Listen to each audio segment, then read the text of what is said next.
Assalamualaikum warahmatullahi wabarakatuh. Perkenalkan, nama saya Nini Sri Lestari, NPM 2031060108. Saya berasal dari kelas F, semester 6, Prodi Psikologi Islam. Nah, di sini saya akan mereview satu buku dan video ini dibuat untuk memenuhi tugas mata kuliah pengembangan diri. Nah, di sini saya akan mereview sebuah buku yang berjudul Bicara Itu Ada Seninya. Nah, buku ini ditulis oleh dosen dan pakar komunikasi terkenal di Korea Selatan yang diterjemahkan oleh Asti Ningsih dan penerbitnya yaitu Buana Ilmu Populer. Ini cetakan kelima pada bulan Juni 2022.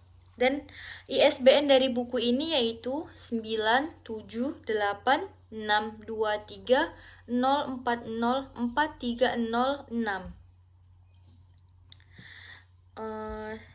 Dan di buku ini menjelaskan bagaimana cara berkomunikasi yang baik, bagaimana cara kita berbicara dengan lawan bicara kita. Nah, yang saya suka dari buku ini yaitu buku ini menjelaskan kesan pertama sangatlah penting dalam sebuah pertemuan. Tidak apa-apa, kali ini tidak memberikan kesan yang baik. Pertemuan berikutnya kan bisa. Adalah anggapan yang salah. Sebab janji untuk bertemu berikutnya hanya bisa terjadi jika Anda telah memberi kesan yang baik sebelumnya dan telah membentuk sebuah hubungan. Oleh karena itu, persiapkan sebaik-baiknya untuk memberi kesan pertama yang positif. Kita perlu memperhatikan bagaimana penampilan kita, seperti paras, dandanan, pakaian, dan gaya rambut yang baik memang tidak bisa diabaikan. Namun, tidakkah Anda melupakan ucapan yang sebenarnya begitu penting? Ucapan adalah sarana penting untuk menilai seseorang secara keseluruhan. Melalui ucapan, kita memperoleh kesan baik dari lawan bicara dan dapat menunjukkan sisi menarik diri kita kepada lawan bicara kita. Nah, selanjutnya yaitu melatih logika berbicara.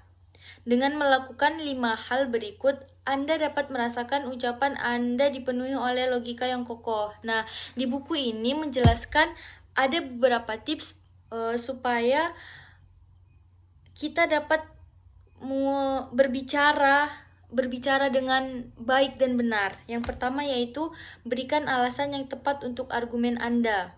Yang kedua, hindari lompatan logika dan melebih-lebihkan. Selanjutnya, konsisten dalam bersikap. Dan yang keempat, gunakan kata-kata yang sederhana, tidak melebih-lebihkan. Dan yang kelima, tetap tenang.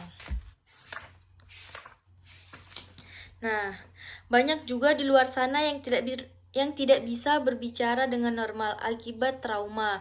Ciri-ciri gejalanya yaitu yang pertama, berbicara terbata-bata, suara kecil dan bergetar, gagap berlebihan, tidak berani menatap mata orang lain. Dan di buku ini juga ada tertulis mengenai tips-tipsnya supaya kita dapat berbicara dengan tenang. Ada 4 hal yang menjadikan kita memiliki keberanian untuk berbicara dan dengan mantap. Yang pertama yaitu membuat karikatur pendengar. Mari berpikir bahwa audiens bukanlah orang yang menilai kita, melainkan orang yang akan mendengarkan cerita kita dengan gembira. Yang kedua, menghindari merendahkan kapasitas diri saat memperkenalkan diri. Seperti contohnya, saya tidak sempat mempersiapkannya dengan baik. Saya banyak kurangnya, tapi kalimat-kalimat seperti ini tidak berfungsi dan untuk mengungkapkan rasa rendah hati. Justru, kalimat tersebut membuat kepercayaan audiens turun dan membuat mereka tidak bisa fokus. Yang ketiga yaitu mempelajari konten dengan baik, yaitu seperti mempersiapkan diri kita lebih matang. Dan yang keempat yaitu mengucapkan mantra dengan penuh keyakinan. Seperti contohnya mantranya itu aku bisa, aku bisa, aku bisa.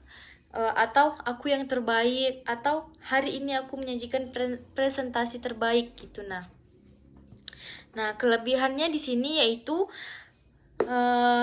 kita dapat mengetahui bagaimana cara dan apa hal-hal yang harus kita hindari saat berkomunikasi dengan orang lain. Sedangkan kekurangannya menurut saya bahasanya sedikit susah untuk dipahami, dan di dalam buku ini alurnya agak sulit untuk dimengerti. Nah, mungkin cukup sekian hasil review yang dapat saya sampaikan. Semoga Ibu dapat berkenan menerima tugas saya. Kurang dan lebihnya saya mohon maaf. Saya ucapkan terima kasih. Wabillahi taufiq walhidayah. Wassalamualaikum warahmatullahi wabarakatuh.